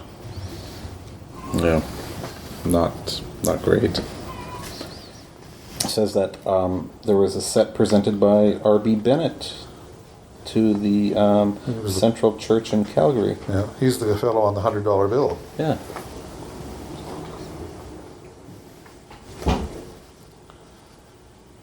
And where else was it? Mr. Packard of the Motor Companies has one, or presented one to a church. Oh yeah, it's oh, here's the letter I haven't seen either. Dear Mrs. Cooper. Speaking of Helen, there was a couple of pictures. Nothing that was terribly pertinent, but one of them was of Helen Yost singing in, I think, the 1943 or something like that. In that part of the St. Andrews.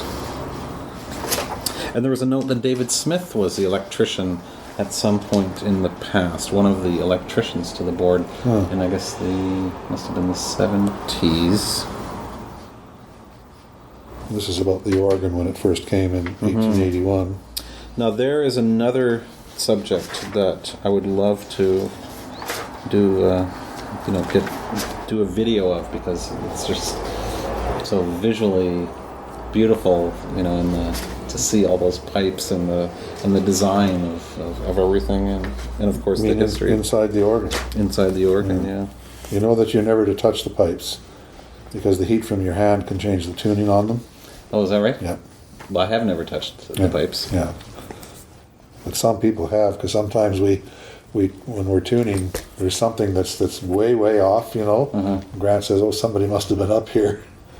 Because the smaller pipes in particular, like the mixture pipes that are all just little short things, just passing the heat from your hand near them can affect the tuning of them. They're that sensitive. That's why they're tuned with a long thing called a tuning knife. So it keeps your hand, at a distance from the pipes, and you tap them that way.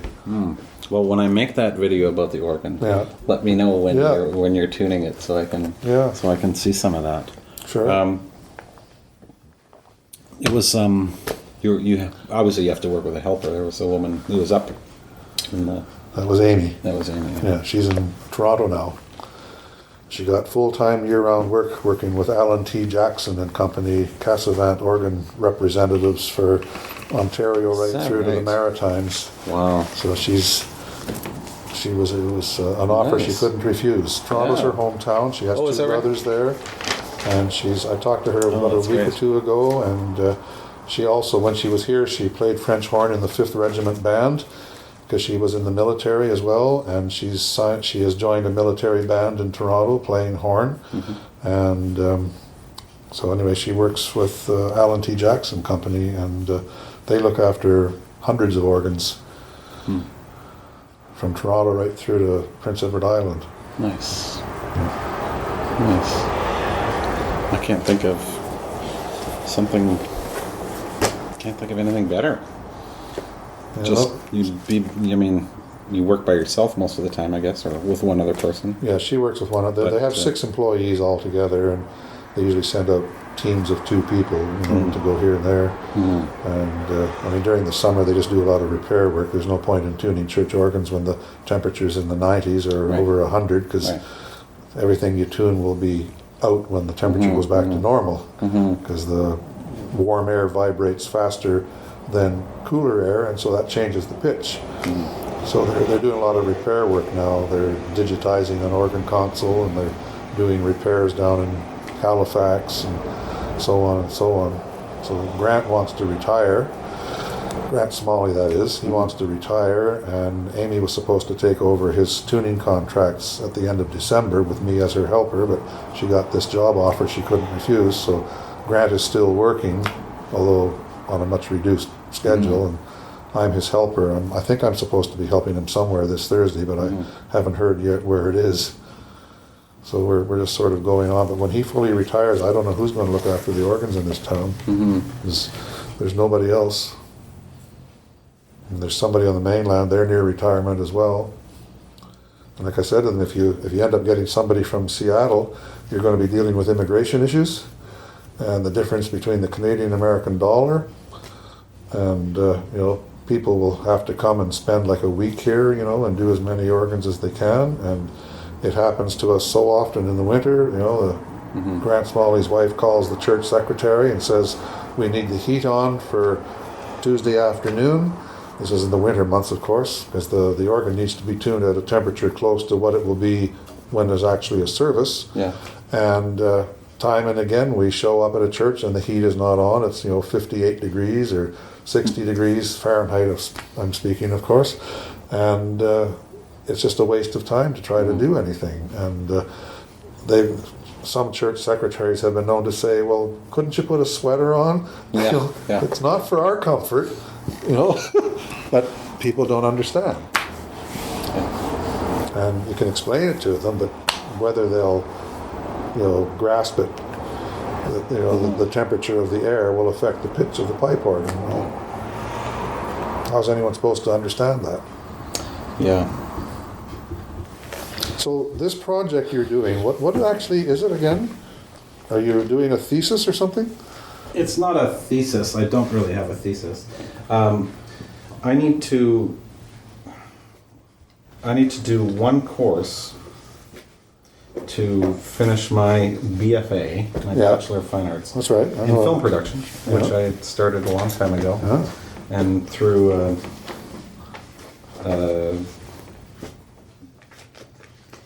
glitch in the system, I didn't get the mark for one of my courses. So I decided I'm going to try again, because I have tried over the years to re-enroll and finish this course. So bottom line, I was going to do it by correspondence. The instructor passed away. Oh. And so I asked if I could do like a directed study where I would either write an essay, a short film, paper, or something. And they said the film. And so originally I wanted to do something just sort of where I wouldn't have to, it would just be a research, and I wouldn't have, something very distant. And I picked Robert Dunsmuir. So I started by shooting and looking around at areas in Nanaimo that were still remnants of that part. Sure. And then it got way too controversial, way too big. Once you throw in his family, and every one of his children has a story. Yeah. And all tragic. Money brought them nothing but misery. There's a whole TV series just in his children. Right. They still curse the name Dunsmuir in Nanaimo to this day. Yes, and yet, he was a hero to a lot of people at one time. Well, when he attended city council meetings, they all rose in adoration and deference. Because one of my history books says that rich men were not looked on with disdain in that particular era. I mean, the robber barons of later years was different, but they rose in respect when he entered. I mean, he had his hand in everything. I mean, he had the ENN Railway, he had the coal mines, he had ships, he had a hand in the Victoria Theatre, the Albion Iron Works, many things. It was very typical for entrepreneurs in those days to have their hands in about 16 different businesses all at once. How they ever kept it in their head straight, or how they ever slept at night, I don't know. Yeah. But they did. And they kept on. And they ran for politics too. Yeah. It was incredible. Yeah. Well, you've certainly got a unique topic here, because I can guarantee you nobody else would even know about this, much less ever think of studying it. Yeah. Well, that's what I figured. When I got to the point where, I would either have to go, like so many people have studied Dunsmuir, and for me to say anything that could be, for or against, I thought, I could get into I'm way over my head. Yeah. Have you read Terry Rexton's book, The Dunsmuir Saga? Yes. Yeah. I've read the Robert Dunsmuir part. I haven't read. I've skimmed the children's part because that's a whole different thing. Yeah. But the part about Robert, yes. And there are some. I still think there needs to be more. There could be more work done. Maybe there's some correspondence to humanize him a bit more, because he is seen as a bit of a monster now, and a strike breaker, and a Yeah. mean guy and whatever. But I mean, things were different then. It's really easy to look at it through the eyes of enlightened, capital labor history. The history we know now and what's all happened since the Yeah. in the last 120 years. Sure. But at that time, it was a very different world. Of course. And all these coal miners were freelancers.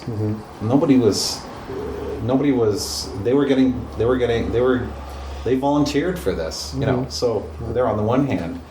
And they made fortunes and they kept them because there was no income tax. Yeah, they made, sure, Dunsmuir made millions. He made 200 times what they did, but Yeah. these guys weren't. They weren't complaining. A lot of them had respect for him because he was an employer who had actually come from the same. He had dug for coal too. He was one of those people. Yeah. Years before. Of course. Yeah. So anyway, but that's all controversial. And then, and I thought, it would be nice to do something that was a little bit smaller, something with a little more access to visuals that are still existing. Yeah. Yeah. And something that is hidden away that a lot of people haven't seen. And I don't It was know. made I don't to know. order. I don't know how it came to me, but all of a sudden, I had done this research. I was 2 weeks into Dunsmuir. I'd been shooting in the Nanaimo. I'd been to the museum, and all of a sudden I was like, no, this is, I was staying up late, just going, you know what? I think I'm doing the wrong subject. Yeah. So What you needed is right under your nose. Yeah. So I wrote back to UBC and I said, thank you for approving my idea, but I think I want to drop it and do a different one. Right. And here's why. Yeah. So I sent them a new one, and they said okay. And then the session gave me permission, and so it's only been a few weeks, but I'm trying to get sort of a lot, enough background so that I can try to write a bit of a story, and then on late August, September, October is when I'll try to put it all together into something that is a little package or whatever. Yeah. Well, I hope I've and then we'll helped take you. it from there, and I hope we can talk again. Yeah. And I will put together something, and hopefully you'll be able to look at it and veto it or throw some more comments in. Well, have I helped you tonight? Absolutely, yes, absolutely. Because that I'm obviously not from St. Andrews or Victoria, so a lot of these names are very new to me, and just putting it all together is. And obviously, this was long before I was born, 1927. I was looking at what happened in 27. It was the first transatlantic telephone call. Lindbergh crossed the Atlantic. Lucky Lindy. The Toronto St. Patrick's changed their name to the Maple Leafs. The Grand Old Opry's first broadcast. Really? The Carillon in the Peace Tower in Ottawa was played in a coast-to-coast live broadcast, and that was the first coast-to-coast live broadcast in Canada. And it was that Carillon at the Peace Tower in Ottawa. That was on the what was called the CRBC, the Canadian Radio Broadcasting Commission. Oh, is that what it was called back then? Yeah. I think it became the CBC in 1936. Talkies came out in 1927. Right. The first sustained television broadcast, I think. Prohibition started in 27. That one I'm not sure about. No, I think it ended. Or it ended in 27? Here, in the States, Prohibition ran from 1920 to 1933. In Canada, it was different. I was just reading about something about that. There were different parts of Victoria that were wet and some were dry, and like Esquimalt was wet. I know what it was. It was that Tudor House pub that burned down last week. Yeah. They were giving the history of that, and there was a time when it was the only area that was wet. Right. And so people from Victoria had to go out there to drink legally. Otherwise, Right. during the days of Prohibition, you had to get a prescription from a doctor for medicinal purposes. You know, and so doctors wrote millions of dollars worth of prescriptions for medicinal liquor. Wow. Well, I heard Victoria had prohibition until the 70s, that you had to go, even to buy a bottle of booze, you had to go to Esquimalt. There probably were those variations. And it was in the 70s, I guess, that so that whole Market Square area, which had all been saloons and hotels, Yes. closed in the 20s and didn't operate basically until the 70s. It was derelict. It almost got bulldozed. 50 years it was Yeah. it was empty. Yeah. Heisenberg's uncertainty principle was in 27. Mount Rushmore they started. The League of Nations abolished slavery in 1927. Amazing. Ain't She Sweet came out. Mm-hmm. Ain't She Sweet. Mm-hmm. An earthquake killed 200,000 people in China.